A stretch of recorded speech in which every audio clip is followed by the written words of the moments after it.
কেন্দ্রীয় সরকারের আনা ওয়াকফ বিলের বিরুদ্ধে এবং রাজ্য সরকারের দুর্নীতির ফলে বাতিল হওয়া 26,000 চাকরির প্রতিবাদে এবং জীবনদায়ী ঔষধের মূল্য বৃদ্ধির প্রতিবাদে মিছিল সিপিআইএম-এর শনিবার বিকেলে মুর্শিদাবাদের হরিহরপাড়া সিপিআইএম এরিয়া কমিটির উদ্যোগে এই প্রতিবাদ মিছিল অনুষ্ঠিত হয়।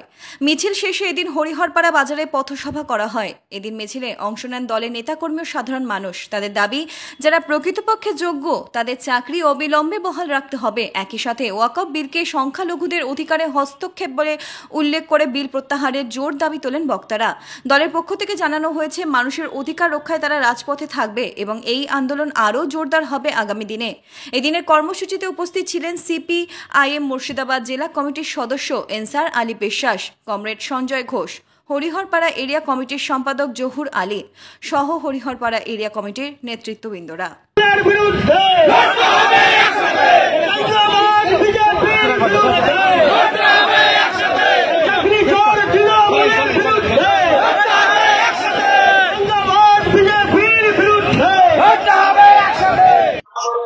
সকলে জানা আছে যে কেন্দ্রীয় সরকার অন্যায়ভাবে ওয়াকফ সম্পত্তি দখল করার জন্য পার্লামেন্ট এবং রাজ্যসভায় উভয় পক্ষে যে ওয়াকফ বিল পাশ করলো, সেই ওয়াকফ বিল পাশ করার বিরুদ্ধে আমাদের এই লড়াই। আমরা চাইছি ওয়াকফ বোর্ড একটা স্বশংসিত সংস্থা যেভাবে কাজ করছে সেইভাবে থাকবে। মোদি সাম্প্রদায়িক বিভাজন করার জন্য এইরকম একটা চেষ্টা করছে, তার বিরুদ্ধে দেশ জুড়ে আন্দোলন সংগঠিত হচ্ছে।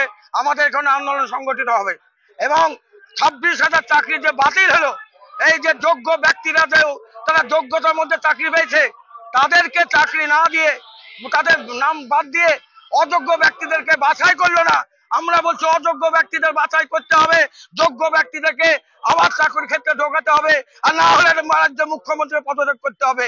কারণ তারা টাকা নিয়েছে, তারা দুর্নীতি করেছে, রাজ্য সরকার দায়ী এবং এসএসসি দায়ী এবং গোটা মন্ত্রিসভা দায়ী।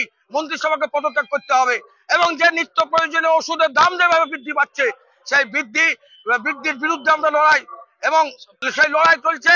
এবং এই যে এই এখন আন্দোলন চলছে, মানুষের চোখকে ঘুরিয়ে দেওয়ার জন্য ওষুধের দাম বৃদ্ধি করে দিল।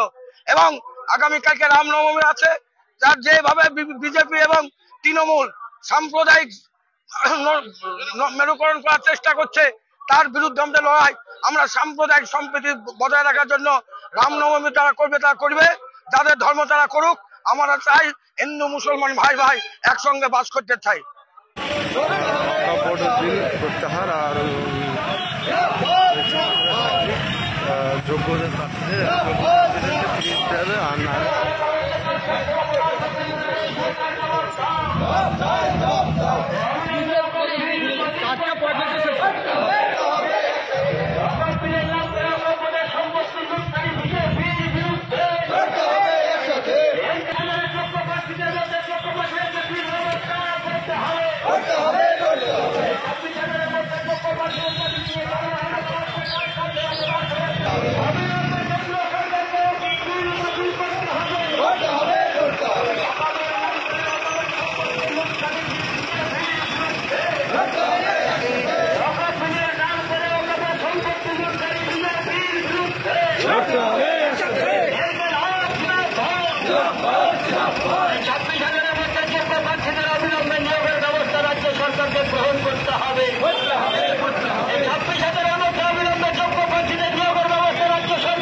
অবিলম্বে ওয়াকফ বিল বাতিল করতে হবে।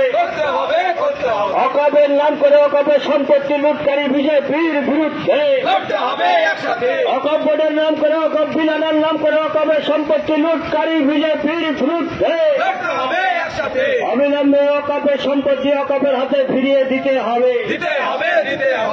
ওয়াকফ লুট করা চক্রান্তকারী বিজেপির বিরুদ্ধে মন্ডল অটো সার্ভিস এই প্রথম Dubtala electric bike showroom. No petrol, no registration, no pollution, no driving licence. এক চার্জে চলবে 175 কিলোমিটার পর্যন্ত। বাজাজ ফাইন্যান্স থেকে 0% ইন্টারেস্ট এবং সহজ কিস্তির মাধ্যমে গাড়ি বিক্রি করা হয় এবং পবিত্র ঈদ উপলক্ষে 3000 টাকার নগদ ক্যাশব্যাক। লিথিয়াম ও লিড ব্যাটারিতে 5 বছরের ওয়ারেন্টি। গাড়ি কেনাকাটার উপর বিশেষ উপহার। লাকি ড্রয়ের মাধ্যমে 3000 টাকা পর্যন্ত ছাড় পেতে পারেন। মোটর বাইকের দাম 40,000 টাকা থেকে শুরু। এছাড়াও এখানে পাবেন হেলমেট, টায়ার, মোবাইল, সমস্ত কোম্পানির স্পেয়ার পার্টস পাইকারি দেওয়া হয়। সমস্ত মোটর বাইক সার্ভিসিং করা হয়। প্রোপাইটার মিন্টু মন্ডল, ডবতলা বাজার, নওদা, মুর্শিদাবাদ। Mobile number 8348816158। আপনি কি ইনকাম ট্যাক্স, জিএসটি, কোম্পানির রেজিস্ট্রেশন, ট্রেডমার্ক করতে চাইছেন কিন্তু কোথায় যাবেন বুঝতে পারছেন না? আজই চলে আসুন আমতলায় সেরা ট্যাক্স পরামর্শদাতা ট্যাক্স মিত্রতে আর পেয়ে যান সমস্ত সমস্যার সমাধান একই ছাদের তলায়। আমাদের পরিষেবা income tax return, GST registration, return, contractor licence, company registration. বিস্তারিত জানতে যোগাযোগ করুন 9733882066 এই নম্বরে। আমাদের ঠিকানা আমতলা, কল্যাণপুর রোড, নওদা, মুর্শিদাবাদ।